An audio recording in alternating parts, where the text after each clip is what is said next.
What's up, guys? Welcome back to Inside Out Precision.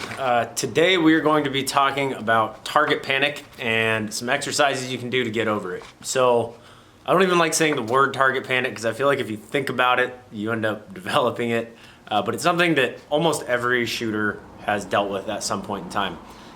It manifests itself in a lot of different ways, but today I'm going to go over what I would do, if I have somebody come to me who's got really bad target panic, meaning, they never let their pin settle, they're punching the trigger, they jerk before, the arrow is gone. Some people miss the trigger completely. They're so freaked out at full draw. So if somebody was to come to me and say, hey, I've got, target panic as bad as it can get, what I would do with them and have them practice at home or at the range here to overcome that. So probably the most common form of target panic is what happens is people, they draw, I'm using my fingers, the pin here, their pin comes down, comes down, comes down. As soon as it gets to the white, that stabilizer stops for about a quarter of a second, and then they just hammer the trigger or just pull through it really, really fast, and they never actually let that pin settle. And the reason that we have this hang up with that is because essentially what we're doing when we're shooting a bow is our body wants to be able to brace itself for the bow going off. It's essentially like bracing itself for impact or recoil. With rifle shooting, it's really, really common with a new shooter, instructors will pretend that they put a round in the chamber and then hand the person the gun, they click off the safety and they look through the scope, and then they flinch really bad as soon as they squeeze the trigger. So they can show them, look, you're flinching really bad because you're expecting that impact. So then they'll have them just squeeze, without a round in there a couple times until it just clicks and dry fires. And then they'll load a round without them looking, and boom, they'll shoot it and they see how that goes. Obviously a bow does not have recoil like a rifle, but it is more or less an explosion, and our brain wants to control that explosion. So what happens is, like I said, that pin comes down, your brain goes, oh my God, it's almost there, it's almost there, it's almost there now. And as soon as that pin hits what it's going at, you want to be efficient. So you just punch the trigger, your body knows it's coming, and psychologically, our brain is satisfied, but we're not satisfied with what we see downrange. So to get over that, what we're going to do, the first thing is we need to get the pin out of the equation, because the pin is that mental trigger. When I see that pin hit what I'm staring at, that's what cues my hand or my finger to punch the trigger. That's this, it's a subconscious cue that as soon as I see that, because I've done it so many times and it's committed to muscle memory, that as soon as I see that pin hit that white, it's like there's that little voice in your head that you can't control, just goes shoot, and it's like you can't control it because it's muscle memory and it's your subconscious, and that's the cue that's triggering it. Is as soon as that pin hits what you're aiming at, boom, you punch the trigger. So we're going to take the pin completely out of the equation. So you're going to unmount the sight from your bow. So where your sight bracket mounts onto your riser, you're going to unmount the sight from there. You don't have to worry about, if you're sighted in perfectly or what you think is perfectly. When you put it back on, it's going to be right back in the same place. It's not going to mess with anything, just unmounting it from the bow. So you're going to unmount your sight bracket from the bow.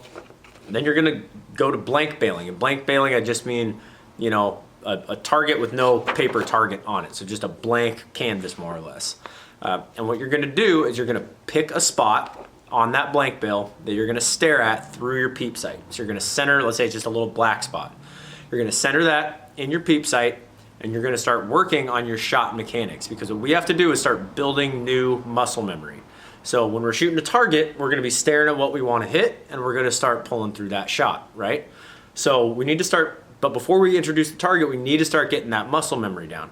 So this is going to take a while. This is not something you're going to do one afternoon and the next day it's going to be gone. You need to do this, no joke, I would say 2.5 to 3 weeks for 3-4 days a week, anywhere from 30 to 100 arrows, because we have to break an old habit and form a new habit. That takes time.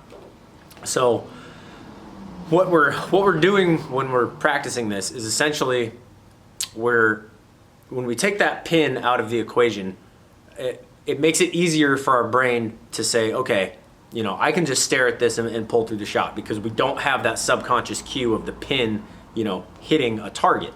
The goal of this is not to hit what you're staring at. The goal of this is to be able to stare at what you want to hit and pull through the shot until you get a good surprise shot.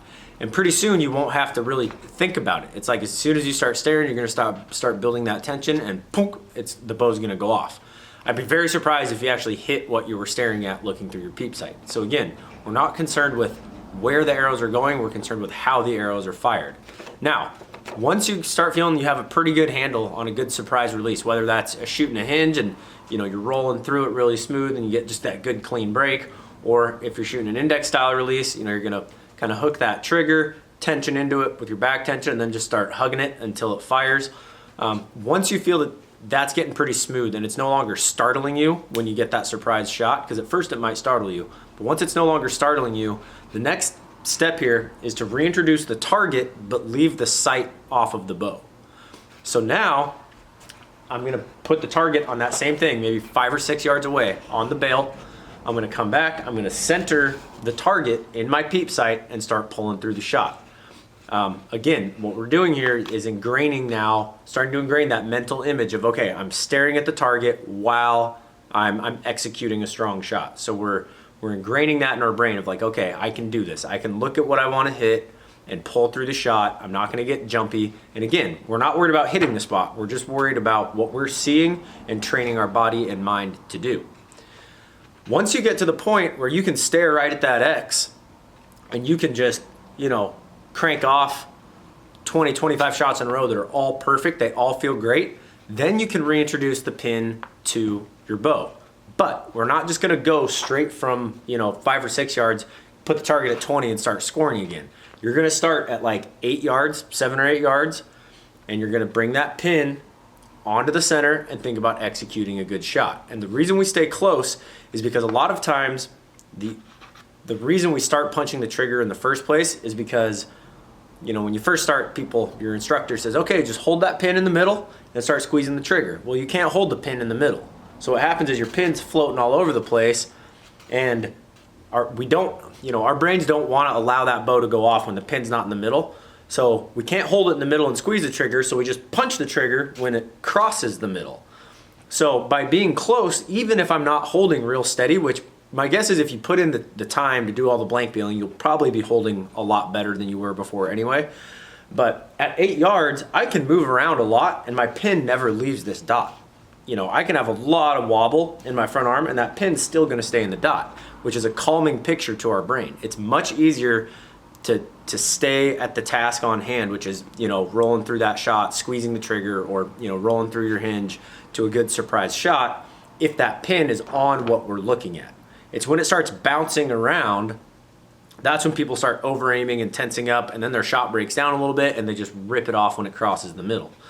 So again, no sight, do that, no sight on a blank bale. Do that for a couple weeks. Once that's feeling really good, reintroduce the target without a sight. Do that for a while, staring at what you want to hit, executing a good shot. Once that starts feeling like second nature, then you're going to reintroduce the pin and the target, but you're gonna do it at close range. So like 7, 8, 10 yards maybe.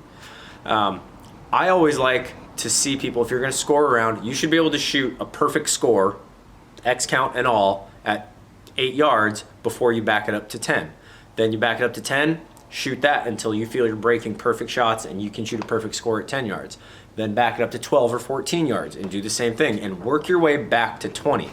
Because if I go from shooting 8 yards, the spot looks this big, then I back it all the way up to 20, now that dot looks really, really small. And again, that same amount of movement in my hand is gonna move the pin further relative to the target. A 1/4 inch of movement in my hand at 8 yards is only gonna move the pin within the white. A 1/4 inch of movement in my hands at 20 yards is gonna move the pin in and out of the white. So work your way back, and I promise by the end of it, if you put in your dues, if you pay your mortgage, so to speak, nobody wants to, but you gotta do it every month. You will break that cycle, but this is not something that happens overnight. This is something that's going to take, a month or two, depending on how bad you have it, but it is something you can get through. And pretty soon, by the time you're done, like I was saying earlier, when your pin hits the middle, that's the mental cue to shoot. Well, your pin is going to sit in the middle, and when it starts sitting in the middle, that's going to be your subconscious cue basically to just start executing the shot. You hear these pros all the time say, I don't really think about my release, I just wait for it to go off. And it's because they have practiced so much the correct way that once their pin settles in on what they're looking at, when it covers what they're staring at, their subconscious takes over and they just go into autopilot and it starts squeezing and poof, it fires the shot. So it's something you can definitely get through. I know it's frustrating. It's going to take time, but if you follow these steps, I promise it will get better. Like I said, target panic can manifest itself in a lot of different ways, but and it's not always just, you know, with the punch in the trigger. It can be some guys always freeze low, or you know, they press really hard on the string with their face. There's a lot of ways, but this is by far the most common thing that I see is, you know, a bow that never settles down. As soon as it hits the white, they just punch the trigger and essentially brace themselves for impact. So we want to break all that, and by doing the steps I just mentioned, you will do that.